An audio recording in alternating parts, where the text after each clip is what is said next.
thanks for getting out here. What's up, man? And letting me drive your car. My pleasure, I think. Run traction if you want. I'm gonna leave it on for now, Okay. but let's see once I feel comfortable with the car. I'll give you one press, just so it doesn't interfere. Will it interfere? Pretty quickly, yeah.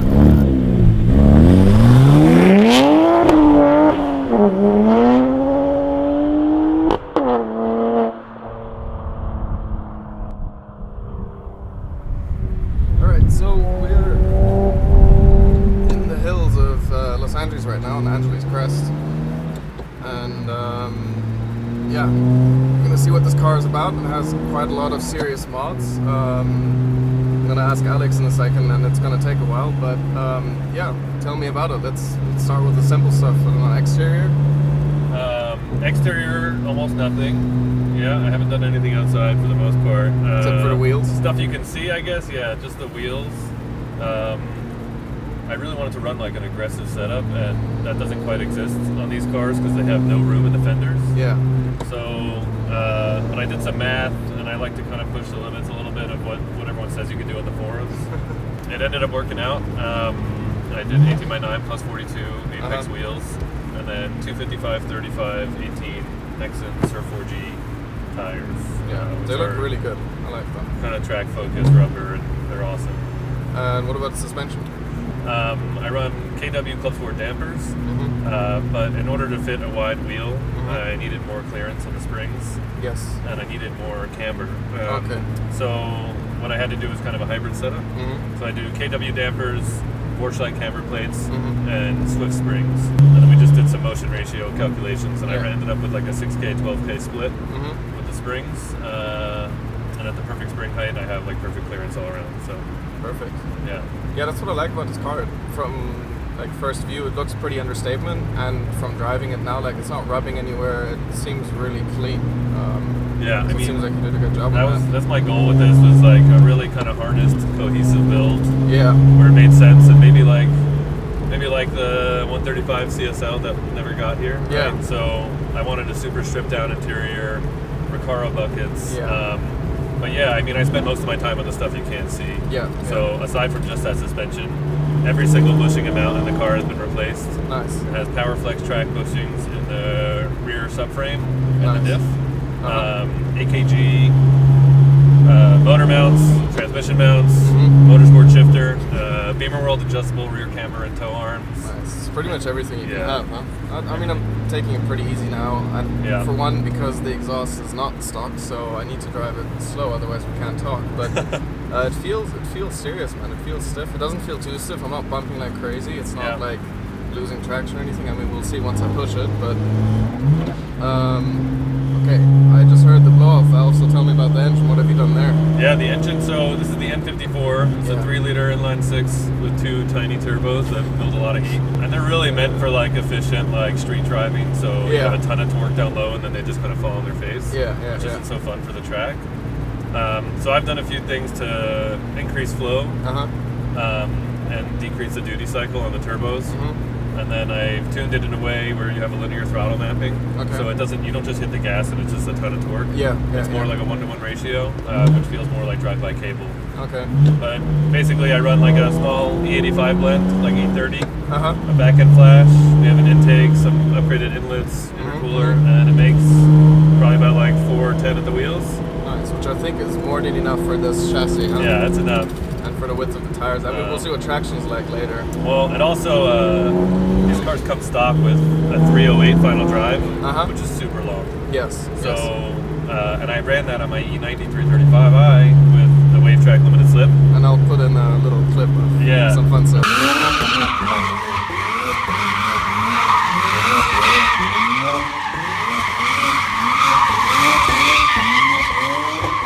That car was fun, but it was like really pedestrian, and I just hated the long gearing.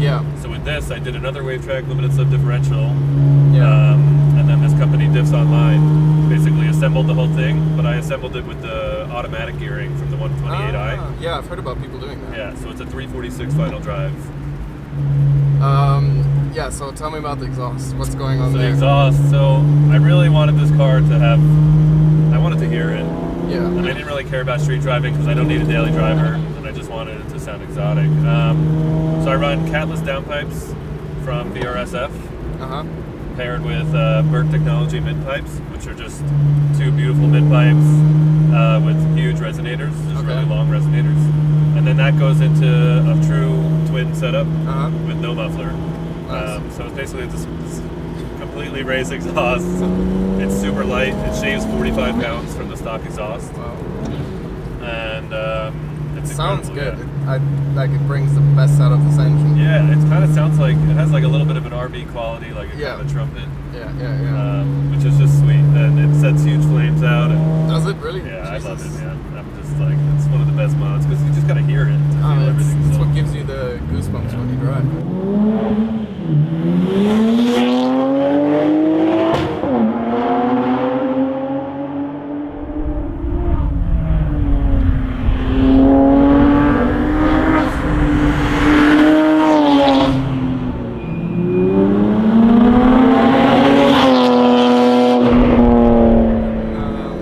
Tell me about the brakes. The brake pedal, it feels very nice and firm. Yeah, so the stock brakes look really nice on the 1 Series.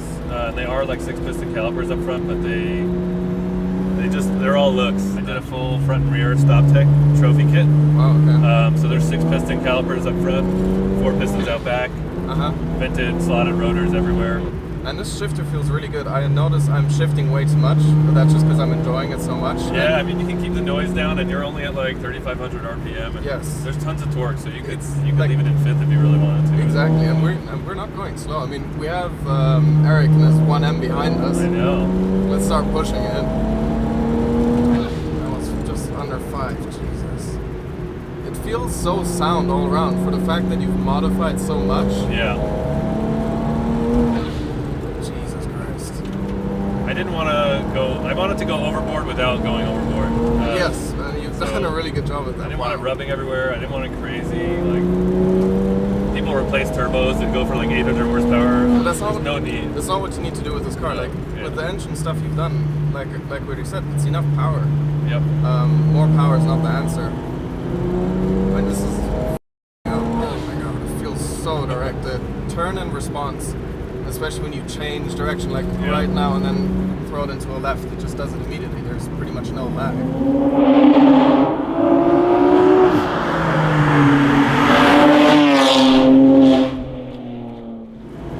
Yeah, I mean the stock steering rack is like 16.5 to 1, which is way too much. So I got rid of that and I put in a steering rack from an M3. Nice. But those cars have called Surftronic. It's like assisted steering down low. I didn't hook that up, so it's kind of a manual rack down low, but I really... Up to speed, it's totally fine. Yeah, it's not nervous at all, but the turn and response is just great. How much camber are you running on the front? It's like -3.25 up front, and then -3 out back. Since it's a really short wheelbase, you want that camber back there. That's true. That is true. Like, these are all the first parts you put on it, and they just seem like the right thing to do. Like I already said. Did my homework. Seriously, because I've driven a few, track cars, modified cars, and even lightly modified cars, and so often it's like some things won't feel right. Yeah. Or for me, a good car is when the parts talk to each other and they work. And so often with the track cars, it's just not the case. And this, like, it feels sound. It feels. I mean, it's a bit of a far-fetched to say it feels like it comes from M. Yeah. But it feels sound, and that's probably my favorite thing about this car. How solid. You're right in that drone section of the RV. As I'm saying that. Behind the minivan, of course. But yeah, so I built it in basically like a month time between working at the shop at Hoonigan with all my buddies. Yeah. And then working down at European Auto Source in Anaheim. Yeah, I know them. Yeah. Those guys are the best. I've known them forever, and they just put up with my shit and let me use a lift and help me out with You need those friends to achieve your dreams. Yeah, I mean, I didn't want to really totally drop the rear subframe myself, but with having them around and knowing they've done it so many times, it's cool to work with them. But for the most part, we've done everything by own hands. Nice. Now I know the car inside and out. Right, so while we're still waiting for these guys to let us pass, what do you have planned with this car? Where is it going? So I want some more power, but that'll come after. I think eventually the ultimate goal, if we set it in like 2 lines, would be a 550 horsepower CSL inspired 135 track toy with a license plate. Okay. I think that's it. Like I don't need to daily drive it, like I said, so I want to be able to street drive it because it's fun driving a track car on the street. Yes, it always is. But the whole Focus will be track. I'm going to end up doing a 1M wide body most likely. Okay. Because right now I'm maxed out at 255s all around. Yeah. I want to do 285s or 295s all around. The only way to achieve that is with upgraded fenders. There's a lot of like gross looking options out there.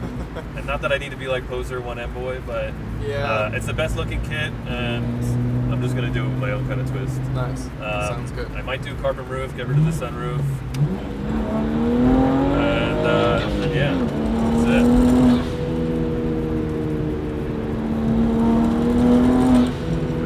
Traction control is only in the first offsetting, so it's blinking quite a bit. Wow. Honestly, I'm at 5,000 revs right now. It's too high. It has so much low-end torque. So small turbos. So eventually, if these turbos run out of steam and get destroyed, which is possible, but they're pretty new, I'm going to do a small singles turbo. Okay, nice. Just so I can move the power band further to the right. And it's way easier to work on and maintain if anything goes wrong. I'm noticing it. Like, I'm getting more power down at 3 to 5,000 at 5 crazy. to 6. So you'll build like 16 pounds of boost at like 2,000 RPM. Yeah. So. And it's just an MHD flash tune, which you literally just download on a tablet. It's off-the-shelf map. One thing else I have to say is I do not know this road, so I'm not pushing it too hard. I'm probably braking too much, but you know, I mean, rather safe than sorry. You can have fun. Let's get some more sound in.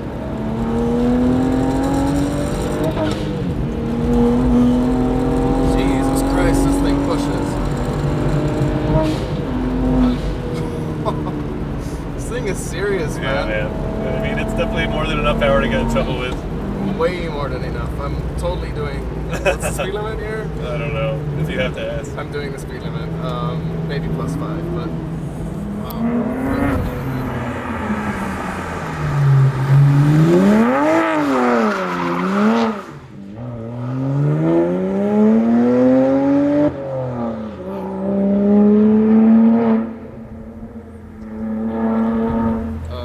So since this car really sounds so good, we're gonna drive with the windows open.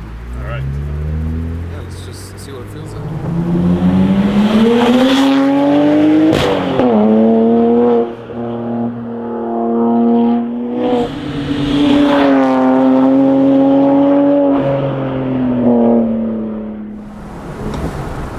I really like doing heel and toe on this. Like, the pedals are set up so nicely. Oh, here's the tunnel.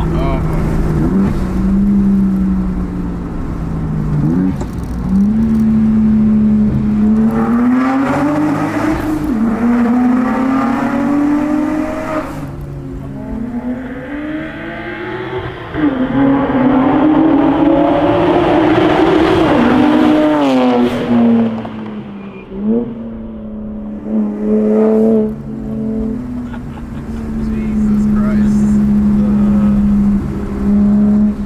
It sounds so good. What a turbo will do to an engine is just incredible. Especially when you shift gears. Yeah, man, I love this car. This is definitely one of the best cars I've ever driven. Awesome. I would put it like my top 3 list. That's sick. I really enjoyed it. This is so much fun for a small car. Yep. And yeah, I really appreciate you letting me ride it. My pleasure, man. Have fun. So yeah, thanks, man. Now we're just gonna drive the car some more.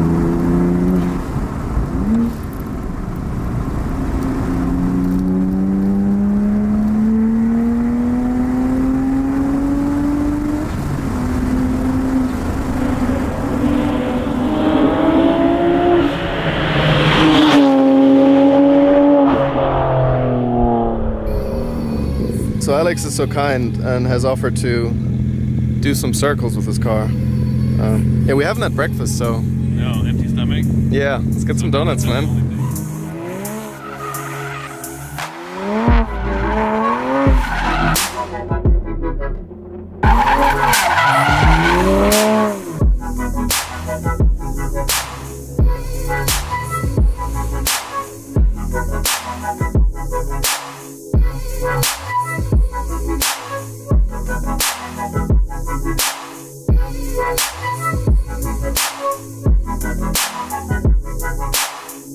Bye.